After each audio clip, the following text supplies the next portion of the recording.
Yep, you see it all the time. A celebrity passes away, and before they're laid to rest, their heirs are sweetly discussing their fortune. Dramas like this are all too common in the news, but each story has a lesson, and Trial and Heirs helps you avoid such pitfalls when planning for your family. Authors, legacy expert attorneys, and husband and wife duo Danielle and Andy Mayoris have delighted audiences nationwide with highly entertaining and informative presentations on famous celebrity estate battles, while at the same time dispensing important legal information to help people avoid family fights among their heirs, and have lent their expertise to hundreds of media sources nationwide. How is your estate? Is it ready, whether it's modest or fancy? Through celebrity stories, including an exclusive interview with Ray Charles Jr. and legal tips, you'll learn what to do and what not to do in Trial and Heirs. Protect your family fortune with Danielle and Andy Mayoris.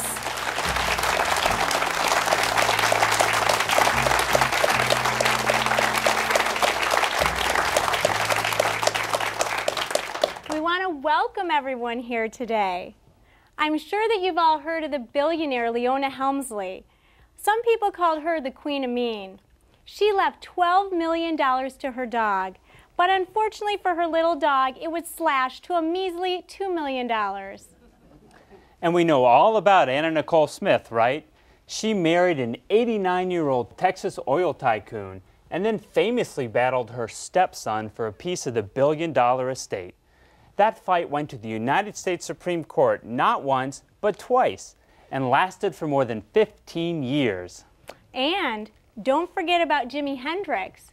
His brother and half-sister each spent millions of dollars in legal fees fighting over Jimi's legacy more than 30 years after he passed away. These stories of famous fortune fights made national headlines. But did you know there are many more interesting tales of celebrity heirs battling for millions? And believe it or not, these stories can actually show people like you and me all across the country how proper estate planning, which is a good will or trust, can help you protect your family fortune. That's right. Now you may be thinking, protect your family fortune, but do I even have a family fortune? How many of you, by a show of hands, own a home?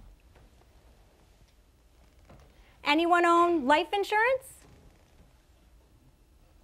What about a 401k or an IRA? Okay. Any of you have family treasures like your grandmother's old wedding ring or your dad's old baseball glove? Yes? Well, if you raised your hand yes in answer to any one of these questions, then you do have a family fortune, and it's definitely worth protecting. I'm Danielle Mayoris, and I'm an attorney concentrating in wills, trusts, and estate planning. I've taught thousands and thousands of people all across the country how to do the proper legal planning to protect their family fortunes. And I'm Andy Mayoris. I'm also an attorney, and I focus my career on court battles over wills, trusts, and estates. Together, Danielle and I have seen great outcomes when the proper planning has been done.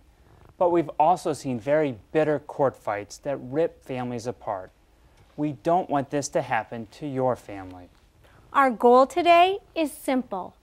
We want to empower you. One theme that we'll be repeating today is choice versus chance. We all have a choice to get our estate planning in order and keep it in order, or we can take our chances. You don't need to be a millionaire to benefit from estate planning, but we can learn from the estates of the rich and famous. How? Well, believe it or not, even famous celebrities don't always have the proper planning in place, and they make big mistakes. This makes national headlines, and ultimately, their families are the ones who pay the price. The consequences can be devastating. But we have some good news. Today we're going to teach you valuable lessons from these celebrity mistakes so you can protect your own family. We're going to talk about Marlon Brando, Princess Di, Michael Jackson, James Brown, and more. And with each of these celebrity estates, we're going to be sharing our tips to protect your family fortune. But before we do, let's clear up a couple of misconceptions. Many people think you need to be old to do estate planning. Absolutely not. No one is promised tomorrow. We can all make a conscious choice today to plan for the unexpected tomorrow and put our affairs in order for ourselves and our family. If you have children, no matter what their age, estate planning is especially important. Millions of people have to deal with probate court each and every year, and many of these result in nasty court fights that are emotionally and financially draining, usually on a scale that no one can imagine unless they've been through one. Families can literally be torn in half from these family fights. Every day we hear from families who say, "I never thought this would happen to my family." Or they may say, "My kids get along great. I'm not worried about what happens after I pass away." Today, we're going to be sharing several celebrity stories, and each one can be traced back to common mistakes that everyday people make time and time again. Anyone here like celebrity stories? Sure. Who doesn't, right? Well, we're going to have some fun while you learn how to protect your family fortune. We're going to start with the procrastinator. Sonny Bono was a great entertainer. He was also a successful writer and a United States congressman. He tragically passed away at the age of 62 in a skiing accident. He didn't even have a simple will in place. Oftentimes, people mistakenly assume that if they're married and they pass away without a will, everything will automatically go to their spouse. Well, think again. It doesn't matter if you've been married 5 months or even 50 years, it doesn't work that way. If there's no will, then the state that you live in has one waiting for you. And the state decides who gets your money, how they get their money, and who's in charge of your estate. Do any of you have children or grandchildren? All right, just about everybody. Would you want your child or grandchild inheriting a large amount of money at the age of 18? No, I don't know too many 18-year-olds who are good with handling money. But that's just one of the many problems that can happen when you pass away without even a simple will. Probate court can be frustrating for anyone. It's even more challenging when somebody passes away without a will. That certainly was the case for Sonny's widow, Mary. Since there was no will, there was nobody named with authority to administer the estate. So Mary had to go to court and ask for special permission to make decisions for the estate. Now, she was ultimately appointed in the position of administering the estate, or what we commonly call the executor. In many families, who's going to be the executor when there's no will causes a big family fight. Now, luckily, in Mary's case, there was no fighting, but she had to spend extra time and money going to court, and this was just the beginning. Remember, when someone passes away without a will, even if they're married, the money doesn't automatically go to their spouse.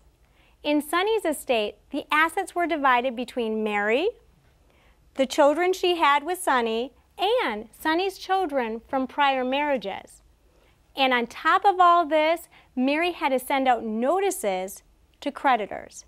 This meant anyone who thought that Sonny owed them money could come to court and make a claim. Whenever an estate goes through the probate court, notices have to be sent out to creditors. It's just like an invitation to come to the court and ask the estate for money. And with Sonny's estate, there were some very interesting creditors that came forward. Any guesses? His ex-wife, Cher, that's right. She said that she was still owed money from their divorce. And if things couldn't get any more complicated for Mary between grieving for her husband, taking care of her children, and dealing with all of the probate court issues, guess what? An alleged love child named Sean came forward, and he said, "I'm entitled to a piece of the estate too." So what did the judge do? There was only one way to know for sure if Sean was really Sonny's child. So the judge ordered a DNA sample to be taken from Sonny's dead body. Can you imagine? Well, what do you think? Was Sean Sonny's child or not? Well, there are unconfirmed reports that Sean was Sonny's child, but we don't know for sure. What we do know is that Sean and his attorney went away quickly and quietly. So either Sean was Sonny's child and he was paid off, or Sean wasn't Sonny's child and he dropped his claim. We also know that Sonny's mistake was procrastinating with his estate planning. So our first tip to protect your family fortune, courtesy of Sonny Bono, is do your estate planning and please don't procrastinate. Do you want to decide who receives your family fortune? Or do you want the state that you live in to make that decision for you?